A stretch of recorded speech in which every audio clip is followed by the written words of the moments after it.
Now, what I'd like to talk about is what I call the 10 most dangerous things people say about stocks. Here's a good one. If it's gone down this much already, it can't go any lower. I remember when Polaroid went from 140 to about 107, and people said, if you ever get Polaroid under 100, you've got to buy it. You just back up the truck, buy the stock.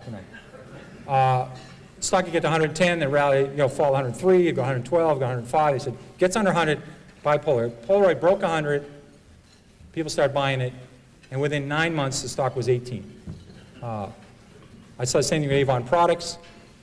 So just saying, it's gone down this far, how much lower? I mean, it's crazy, but, it can keep going. In fact, I tried this out. Kaiser Industries, I was a new analyst at Fidelity, and we were about to buy the biggest block ever at Kaiser Industries. The stock had gone from 29 to 17.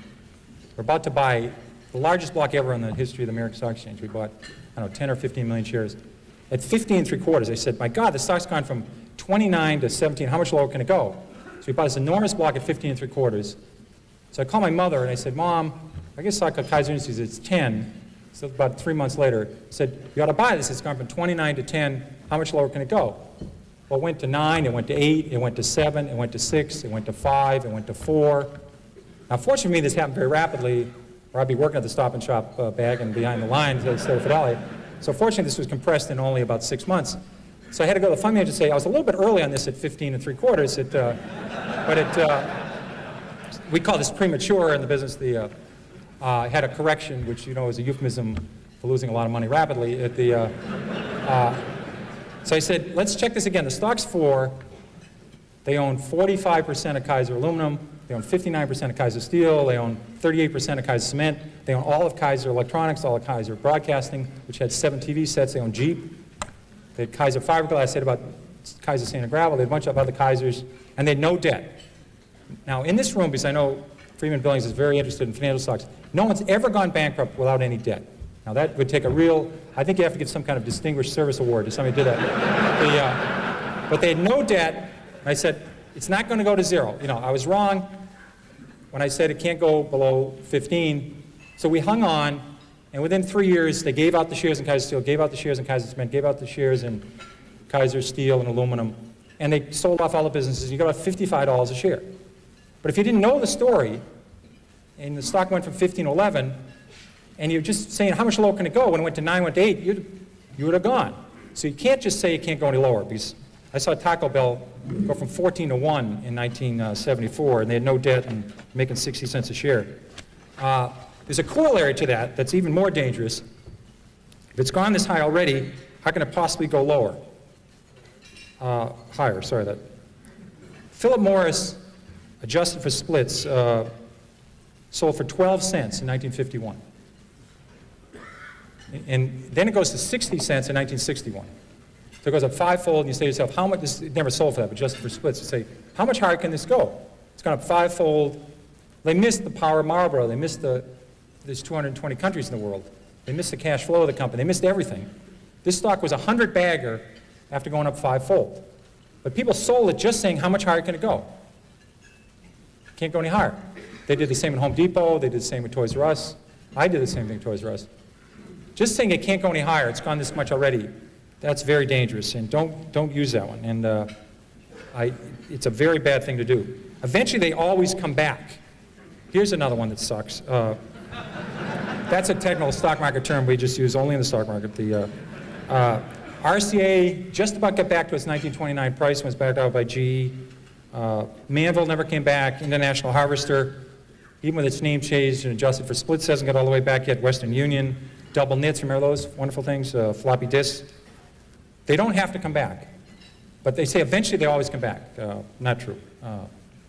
Here's a great one. It's $3. How much can I lose? This is a great one. Because yeah, get out. This is, I don't have a computer and I can't do high-level math, but just do this one. So let's say your neighbor buys $10,000 of a stock at 50, and the stock's now 3, and you put $25,000 in at 3. If it goes to 0, who loses the most? A lot of people cannot answer this question. I mean, if you put $1 billion in at 3, you can lose $1 billion. I mean, they blow taps on lots of companies every year. You know, you just have, they can go to zero. Here's a good one that helped me a lot. It's always darkest before the dawn. This business is terrible. It's awful. You ought to buy the group. This is not a good way of making money. Here's one you're probably talking about before lunch, freight car deliveries. In 1979, there was 96,000 freight cars delivered in the United States. 2 years later, it fell to 45,000, the lowest in 23 years. So it goes from 96,000 to 45,000. People say business is awful, it's horrible, pathetic. Then it falls to 25,000. They say, just load up. There's about 15 opportunities to lose money. There's about 15 suppliers of freight cars, 15 manufacturers. Business was awful. Well, last year we shipped 7,000 freight cars in the United States. The business just continued to be miserable. And I'll give you one there's even greater opportunity to lose money on. The energy services industry. This, we all had a great opportunity to get our heads handed to us. In 1982, there was 11,000 of those oil rigs drilling those holes all over Oklahoma and Texas and Colorado. We used to have the rig count every week. And the rig count fell from 11,000 in 82 to 6,000 in 83. Then it fell a little bit lower in 84. And there's hundreds and hundreds of companies here. Companies that made the muds and did the downhole stuff, the fracturing companies, the well companies, all the measurement companies, the Schlumbergers, the bid companies. Lots of opportunities to lose money here. There's an equal opportunity here for serious losses. And the people said, listen, the business is terrible, let's buy these groups. Well, the rig count was only 1,000 3 years ago. So it went from 11,000 to 6,000 to 5,000, then 8 years later it was under 1,000. The industry really started to turn about 2 years ago. So just saying the business can't get worse. I was lucky enough, in addition to having the metals industry when I started Fidelity, I had the textile industry, which is a great group to follow, because you follow companies like J.P. Stevens, was founded in the 18th century, and West Point Pepperell was founded in the 18th century. Burlington Industries was one of the new companies that was founded in 1904. These people have been through recessions, depressions, world wars. They've seen it all. There's a great expression in the textile industry. It's always darkest before pitch black. Now that's a good one to remember, because when business is terrible, it can get considerably terrible. It can get terrible to the power of 6. And I love those numbers on freight car deliveries. You ever watch, I love the show Jeopardy. You ever watch Jeopardy and people come out? They will know those numbers. Remember, they'll know the numbers. And they'll know, you know, what country Box took his first vacation in, and they'll know Phil Rizzuto's batting average and what his wife's first name was, and they'll know the stock symbols of Xerox before it was Haloid, or, you know, they know everything. And you watch the show, and you feel like an absolute idiot watching the show, because they answer all these questions. But they're really smart. I've owned this stock before, King World. Right after it, they show Wheel of Fortune. And what happens is they'll have this word up there, and it'll be TH, and there's a T, and it says, I buy a vowel here, I buy a U, you know, buy an I, and you know, Vanna spins the wheel, and they buy the A, and, you know, you're redeemed by watching the Wheel of Fortune after feeling like an absolute jerk on the Jeopardy game, and it's really smart. When I rebound to 10, I'll sell. Here's a great rule. Somebody buys a stock at 10, and it falls to 6. They say, if it gets back to 10, I'll sell. Now, I think the math, 4 and 6, I can handle this level of math. I think that's about a 66% return. You ought to buy it. If you think it's going back to 10, you ought to buy the hell out of the damn thing. But they think if it gets back to 10, I'll sell. Now, what you ought to do is never put down a round number, because I think for the next 26 years, this stock will go between 5 and 9 1/4. It'll never get to 10. So maybe put 9 1/8 or 8 3/4. But just saying the stock, if it gets back what I paid for it, this is a very important rule. This is one of the key rules. The stock doesn't know you own it. Remember that. You could be a miserable person. You could have, you know, never helped anybody, never done anything right, had 67 spouses, never done anything right. If you owned Coca-Cola the last 50 years, it's gone up 300-fold. You could be the greatest human in the world, help Special Olympics, help the mentally challenged, help poor people, help AIDS people. If you own Bethlehem Steel, it's lower than it was 30 years ago. It's not your fault. Don't take this personal, you know. But people treat stocks sometimes like a grandchildren or a puppy. I mean, they think the stock knows who you are. You know, it doesn't work that way. What me worry? I own conservative stocks. I don't have to worry. I own conservative stocks. I remember when Con Ed fell 80%, then tripled. Public Service Indiana went down 90%. Gulf States Utilities, Long Island Lighting. This may be an oxymoron. We had Quality Texas Banks that went to zero. We had Quality New England Banks that went to zero. These were companies that have been around for 150 years, 120 years. Saying I own conservative stocks, I don't have to worry. And I've seen a lot of people that inherit a stock from somebody. They'll say, you know, my mother said on her deathbed, don't sell the Long Island Lighting. You know, you always wondered, you know, she's going to heaven, or hopefully where she's going to heaven. You know, they talk about a Little League game or a vacation or a game of hearts they had, or imagine talking on your deathbed about Long Island Lighting. And you say, well, you know, but you get these stories all the time. And I think your mother would have noticed, she wouldn't have sold at 29, but she would have noticed they had this little plant that was about $6 billion over budget. No one wanted it and wasn't working, and Long Island stopped growing. So maybe she would have turfed it at 22 or got out at 18. She wouldn't have let it go to 4. You know, so just because you inherit some stock and it's so-called conservative, like Eastman Kodak fell 75%, IBM fell 75%, don't tell anybody you own a conservative stock. Companies are very dynamic. I don't buy that argument. Here's a very dangerous one. Look at all the money I've lost. I didn't buy it. People do this all the time. They say, I didn't own Blockbuster, I didn't own Home Depot, I didn't own Toys R Us. Eric, it was very nice to say some nice things about when I came up here, and Manny has been nice to me. I literally, one of my books listed on 2 pages, in the 13 years I ran Magellan, I listed, I think about 200 stocks, A through L, on the New York Stock Exchange.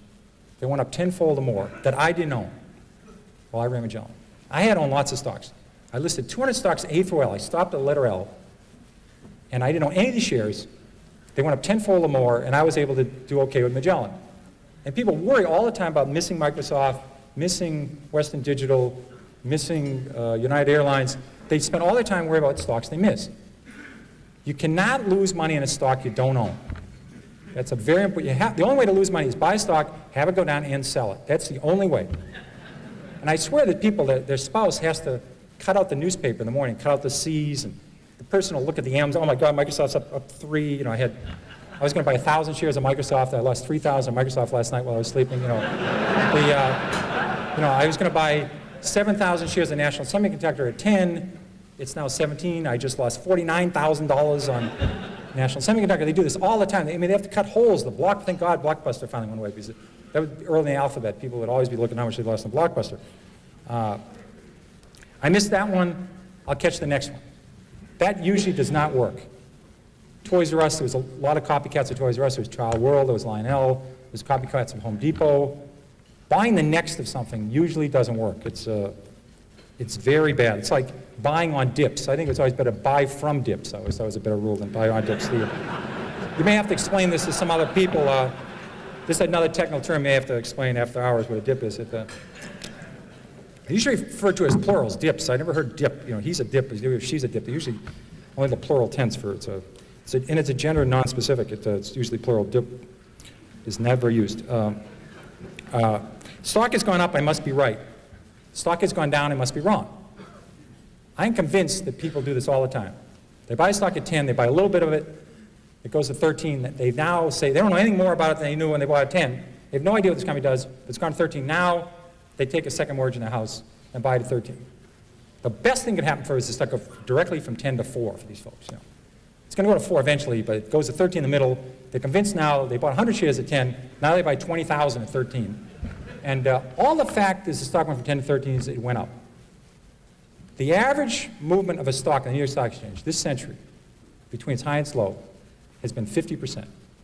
The average stock in the New York Stock Exchange. That means the stock started the year 20, sometime during the year sold 16, sometime during the year sold at 24, might have finished the year 21, might have finished the year 19. The average range of a stock on the New York Stock Exchange is 50% in 12 months, between its high and its low. So stocks go up and down a lot within a year. And say this stock is going up means you're right, doesn't mean a damn thing. So don't buy often on that one. That is not a good one. Avoid long shots. These are the companies that, we have this very technical term for this called whisper stocks. Everybody familiar with whisper stocks? They're great. Somebody call you up and they'll say, hi Pierre, how's Carolyn? How's Beth doing? How's Annie? How's Mary? Have you played any golf? And then I'll say, I want to talk to you about international blivet. And the next